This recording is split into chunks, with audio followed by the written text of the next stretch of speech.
workshop series. In this session, you will know about cybersecurity definition, the foundation pillars, types of cyber attacks, and cyber crimes in the history. So, okay, can anyone tell me that is our data safe or is it well protected? Okay, so I'll say that our data is not secure and neither it is well protected. And up to an extent, it is good, but it's not completely protected because there's a chance of cyber attacks. So yes, in India and in India only, there are 52,000 around cyber crimes witnessed in 2020.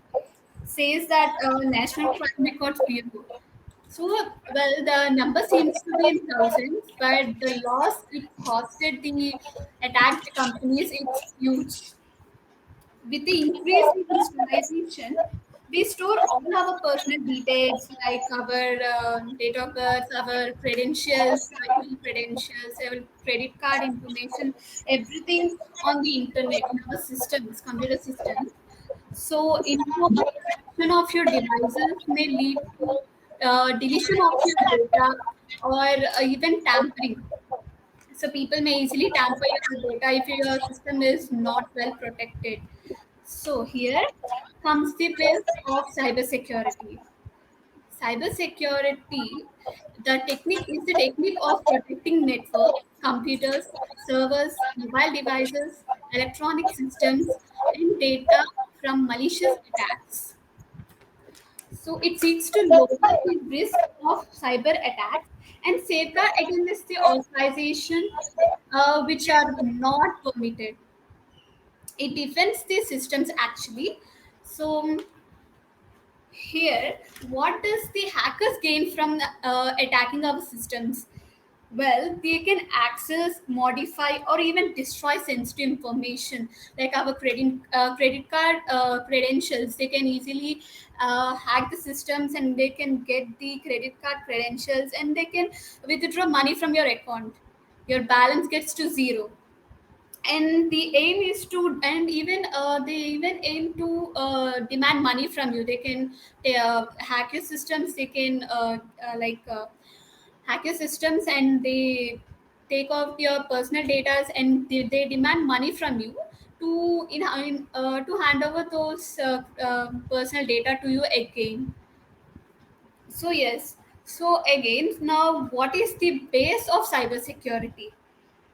Well, I'll say that the base of cybersecurity, the foundation pillars, they are confidentiality, integrity, and availability. These are the foundation pillars of cybersecurity, and we collectively call them as CIA triad. The CIA triad is a common model that forms the basis of the development of security systems. See, what we actually want in a system when we are inputting our personal data into it, we expect that our data should be confidential, that no one sees until we permit them, right? And the other one is integrity. When we add some data into it, we expect that the data should be safe everywhere and all the time. So that is integrity. And availability, like availability is like it should be available all the time in everywhere whenever you want to access it. So we'll get deep into this. So yes, confidentiality involves efforts of an organization to make sure that data is kept secret or private. How can we do this? So, yes, how can we make the details and the data confidential? To this, the information must be restricted to prevent unapproved sharing of data. So, just like we'll put passwords, or we'll only allow a few people to get access to the data. So, that is what confidentiality means. The major part of confidentiality is to make sure no one can access assets, your assets that are crucial to us without proper authorization. So just like we have to enter the password, then only we can just take an example like our mail id. So we can only access our mail account only and only when we can give proper mail ID and proper password. Just like if anyone tries to input improper password, then we'll just get an email to our mobile, our main device, that someone is accessing your account, like security alert. That's what. Okay, so that is what our confidentiality means. Coming to integrity, so yes, integrity is the preservation of data's continuity, accuracy, reliability over its entire existence. There must be no data alteration in transit, or measures must be implemented to prevent illegal data alteration. Integrity actually involves making sure your data is trustworthy and free from any kind of tampering. So, see, when we are, for example, if we are altering any data, then only the person who are authorized, who have proper permissions, they only can access the data and they can only modify your data. So that is what integrity means. So, how can we maintain integrity? Integrity can be maintained when we have authentic data, accurate data, and the data should be reliable. That means no fake data should be there. For example, like we build a website of a college, and we try to put a principal's message and secretary's message in it. So how will people know that they are the one who are actually the principal and the vice principal, or the secretary? So, like any people may can easily hack our website. Even websites can be hacked, and people hack our website, and they try to alter the they may put illegal, like, or they change the messages what we have actually put there. So this cannot be done. So the main one of the main foundation of cybersecurity is to maintain integrity, that the data cannot be modified until and unless you have proper permissions to modify. So to protect, so how can we protect the data integrity? The data integrity can be protected when in a certain ways, like when we can insert digital signatures, or hashing, or encryptions. So by putting digital signatures, people will know, okay, the person is the one.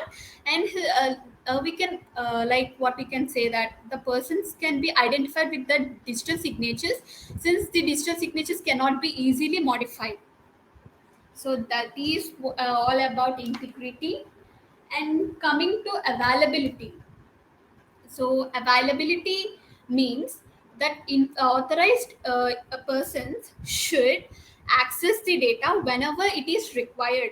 That is, see, if I want some data that I have stored in my Gmail account, then I can easily access it by just putting up my mail ID and my password. So I can easily access it.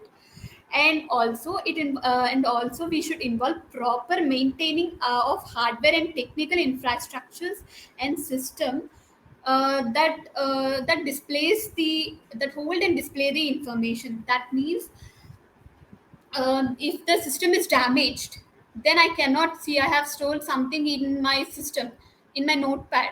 So if the system is damaged, then I can't access my data that is stored in notepad, because I did not connect my notepad to any of my online websites, or any of my personal Gmail account, Google, anything. So that cannot be accessed easily. So that is why when we have storing in something which is not connected to internet, then we have to make sure that the hardware is also in proper condition. So yes, that is all about CIA trade. And why should we actually use the CIA trade? Like, why is it is said that the availability, integrity, and confidentiality are the main pillars of cybersecurity? The CI thread is very simple. Like, it is very simple, and it is comprehensive. It is comprehensively high level checklist for the evolution of your security procedures and tools. That means these are very easily implemented, and also These are very simple truths. Like availability, then we can easily make things available, like your data available on the internet. And providing integrity, we can give certain conditions and some credentials, security to the data, so that not everyone can be easily access to it. And coming to confidentiality, as again we can provide some security measures, some tools we can implement into it, so that the information is not disclosed to anyone without permissions. So again, the CIA threat is so simple that we can in majority of security situation, particularly because each component is critical. It is more helpful when developing systems around data classifications and managing permissions and access privileges. That is like when we are giving security permissions to any of your Gmail account, then by entering proper passwords and proper email address, we can get access to it. That whatever we are giving is what it is taking, it is processing it, and it gives us back when we require it. That is one of the main tool of CIF, right? So example, let's take an example of our ATM machines. So when we in ATM machines, we have to enter our debit card, and then it asks us the our pin, like ATM pin. Then only it goes into our account. If the debit card is missing, or if the wrong pin is entered, then we cannot access our account. So, well, I'll say this as an example for confidentiality. That means only when we have debit card and the pin, then only we can enter into the our account. No, if without these two, we cannot access, neither me, neither anyone can access the account of mine. And coming to integrity, all the transactions that I play, like withdrawal, or if I add amount into my account, all these be tracked. That means accurately. That means if I withdraw, then the amount I have withdrawn is subtracted from my account, and if I add, then the if I had cash into my account, then the amount is added into my account balance. Availability, like we know that we can easily do transaction online, and even we have physically the ATMs everywhere. That is, we can access our account anywhere. So that is availability. So yes, that is about the CIA threat. And now, so when we talk about cybersecurity, so why does we need cybersecurity actually? Because when we are, just like I said before, that the cybersecurity is very important, because just like I said before, cyber crimes are increasing. When we are becoming digitalized, we are getting more and more digitalized. So our data is completely and into a maximum range stored in the internet itself. So hackers who are very malicious, they try to get the data through internet. So that is why we need to know what are the types of attacks, cyber attacks that are being done, so that we can have an awareness that okay, in this way also the attack can happen, so that we can be secured in internet when we are doing things. So yes, these are the types of cyber attacks: malware attack, man in middle attack, phishing attack, password attack, SQL injection, advanced persistent threat, denial of service attack, rootkits.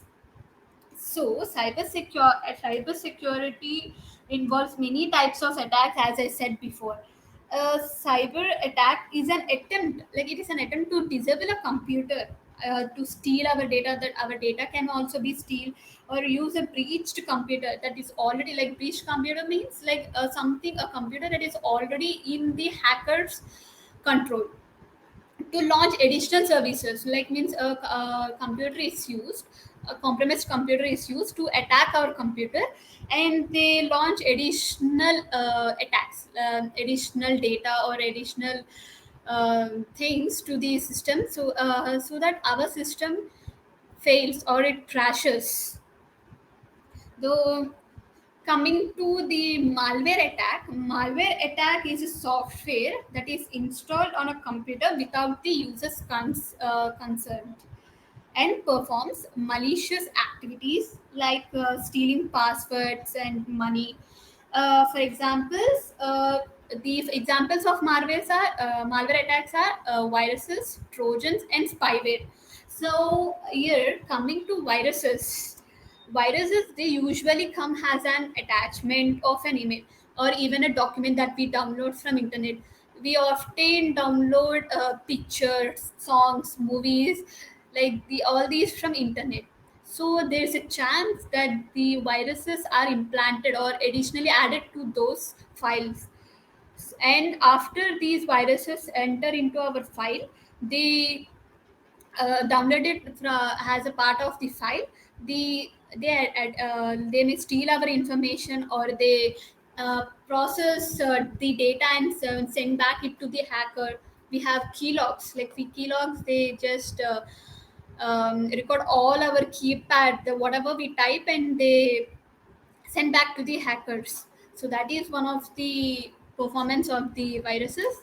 And coming to trojans, the trojans actually they're harmless. Like the trojans doesn't actually harm our systems, but they trick us. Like we they generally trick us into downloading any corrupted software. Actually the software may be corrupted or it may not be corrupted, but it comes as a part of the software. And after we start gradually using it, it steals our data, or it may even launch a malware attack. So that's what I say, that malware is like in the malware attack, trojans are not neither safe neither harm. So I said that harmless there. And spyware also, they actually what they do is that they gets installed in our computer. And once they're installed, they track our activities, like if what are the apps we are using, what is our browsing history. They track these and they send it to the hacker. So and later the hacker uses it to his benefit, for his benefit. And now coming to man in middle attack. So, man in middle attack is a general term which is used in the cybersecurity, in which a hacker positions himself in between a user and application or another user. So that means in this a hacker can be in between a computer and another computer, or he can be in middle a user and an website. So the victim actually, if an system is attacked by a man in a form of man in middle, then there actually what happens is the like victim. For example, if my system is hacked by a man in middle, attacked, so it is not known to me actually in this initial stage, because it is a part because it's like an hacker listens to us. A hacker actually listens to us in it, and he transfers the data, whatever in the between happens, he transfers the data and uses it for his purpose, his benefit. As they are carried out in real time, like I said, that as they are carried in real time, the transactions or the stealing of data, it is not known to us in the initial stage. And now coming to phishing. So, phishing is the practice of sending fraudulent communications that appear to be coming from a reputable company, which is usually done through an email. Like they send messages, like you'll get an email like saying that you're selected for some lottery. Then we eventually try to click into that and check what is that actually, what is the message is all about. And when we click on that, then the attacker, the hacker, he eventually get access to all our personal details, including our credit card credentials, our bank balance, everything. So for this, I'll say an example. That is like if I am using Amazon. If I'm using Amazon and I have all my credentials stored in the Amazon account, so that every time I shop, I don't need to enter all the bank details, the pin code, everything. So one day if I get an email that Amazon watches, I was qualified to get an Amazon watcher. Then I try to click on it. Okay, I got Amazon watcher because Amazon is such a big company, and we eventually try think that okay, it is from Amazon itself, and we try to click on that. And when we try to click, it asks us to verify our details, verify your Amazon account. Then we fill all our details, and only Amazon details, not the credentials, but we actually just give our Amazon credentials and password, whatever. Then the hacker gains access to our Amazon account. Obviously that all my details are stored in my Amazon account. Then the hacker eventually gets to know about my bank details, credentials, pin code, whatever. So that is how a phishing attack is actually happen. So we have to be careful from this phishing account attack, because this is the major and the main thing that the attackers use to hack the systems or get our personal details. And next is also very important attack, the password attack. So in the password attack, the hackers try to access a file or a folder or an account or a computer, even a computer that is secured with a password. It's generally done with the help of a software that explicit cracking or guessing passwords. Like for example, keylogging. Like before I said, keylogging. It is a software that stores the website I'm using or the app I'm using, and whatever I type in my keyboard, it stores everything, the app and whatever I does through my keyboard in that app, with along with the date and everything. So that the hacker hacks the computer with that passwords and the credentials, my username, everything. So this is also one of the major attacks that takes place. And the next is SQL injection. So in this SQL injection, it is mainly happened in the organizations, because the organization store all the details like their customer details, their employee data, everything in the form of databases.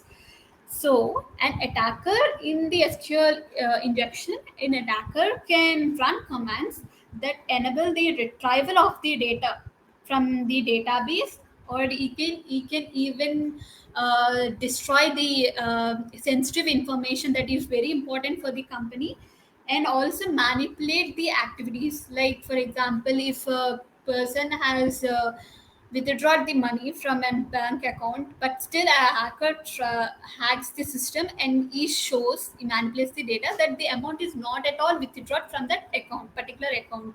So this is how SQL injection works. And now coming to advanced persistent threat. So this is also an organizational attack. In this, an hacker gains access to a network, a company's network, and remains undetected for a very long period of time. And here the aim, even the hacker choose to adopt advanced persistent threat for gaining any data from any organization or of a company. His main aim is not to harm the company, but just to steal the data of that particular company or the organization. So here why, so okay, why he doesn't want to harm? Because if a company, there are two companies, like for example there are two companies, and in a company both are working on same project. So we have to know, like a person, there's an eager that a company wants to know that how, what type of data or what type of activities are going on the other company based on this project. So companies tries to hack the other company's network and access all the data related to that project. So eventually they stay in that network, and they keep on checking on the details, the data, everything about that company, so that they can stay aware of what's happening in that company. So this is what an advanced persistent threat means.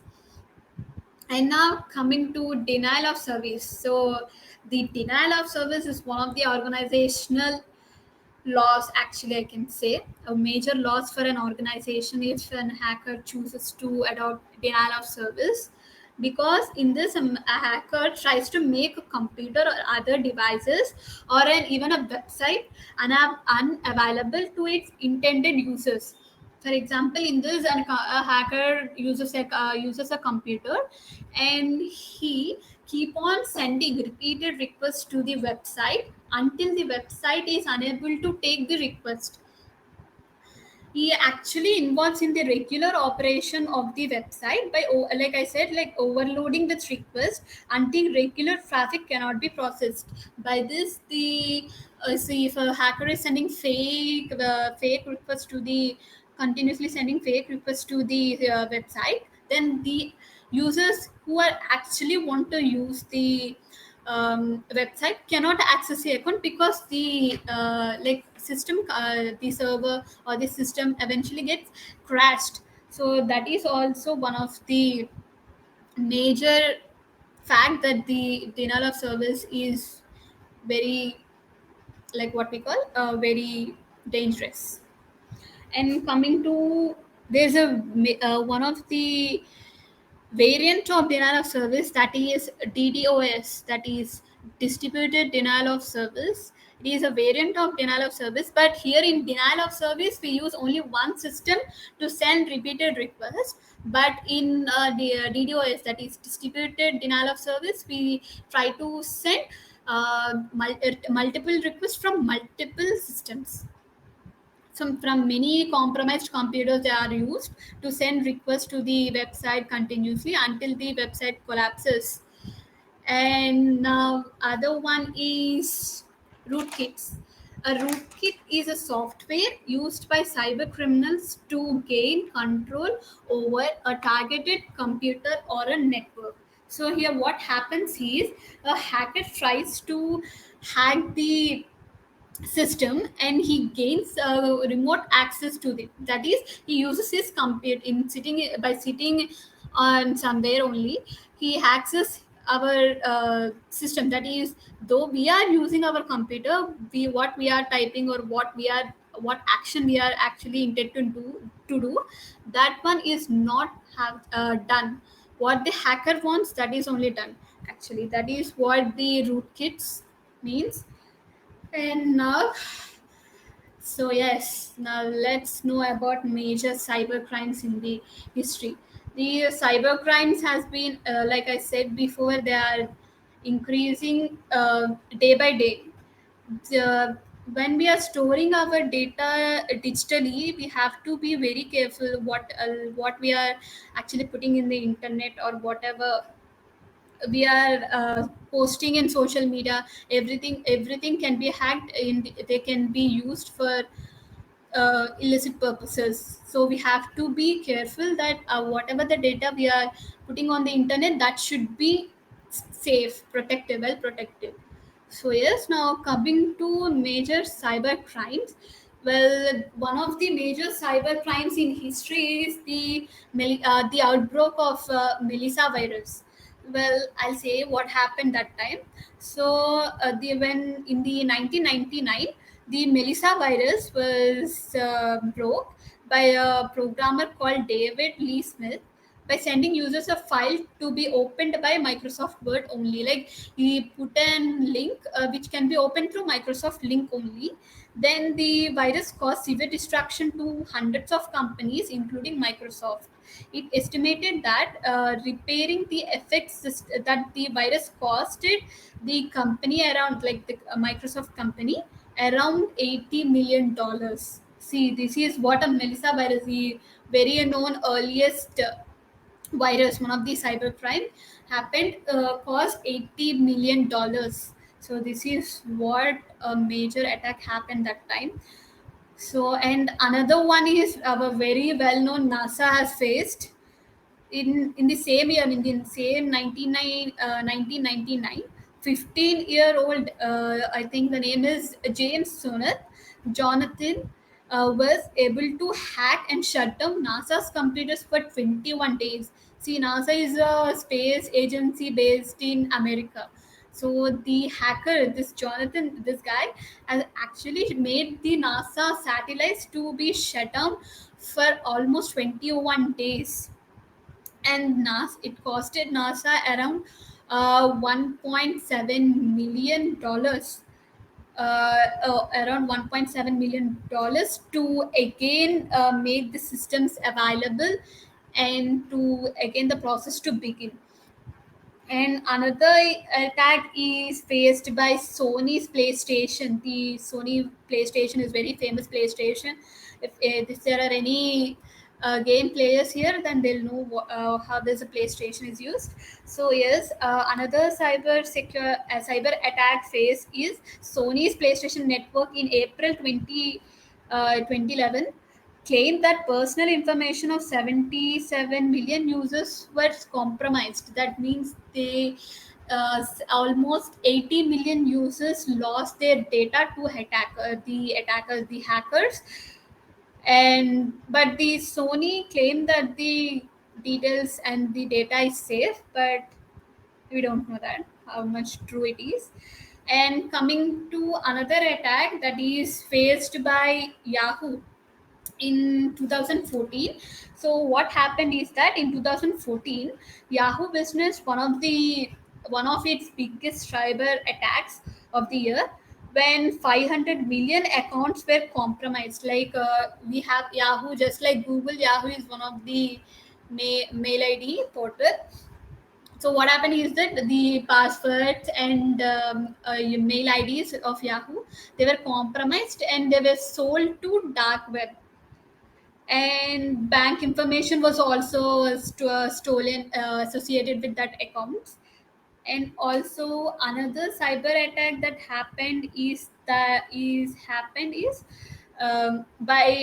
Marriott hotels. Yes, by Marriott hotels, a cyber attack was happened with respect to Marriott, that has estimated that around 400 million guest data was compromised. Like when we go to hotels, we provide our identity cards, right? Our Aadhaar card or our any identity proofs to the hotels. So they store in them in their database, right? So the hackers hacked the Marriott hotel and stole that customers' details. It costed like 18.5 million dollars for the sorry, not dollars, pounds. It's located in UK. So 18.4 million pounds was costed to the Marriott hotel to retrieve the data. And another one is that it was caused by WannaCry ransomware cyber attack. So it is ransomware. This is also a malware attack. So ransomware is that the hackers hack our systems and steal our data, and they demand some amount in order to give the data back. So that is what ransomware is. And here a WannaCry ransomware was installed in the systems, and that is in 2014, and around 2 lakh computers were affected in more than 150 countries. Their data was stolen, and this outbreak had massive impact across several industries and a global cost of 6 billion pounds costed. So these are the major cyber crimes that happened. Well, I did not include all the cyber crimes happened till now, but these are the major cyber crimes that happened, that are in the history. So yes, that is all about today's section.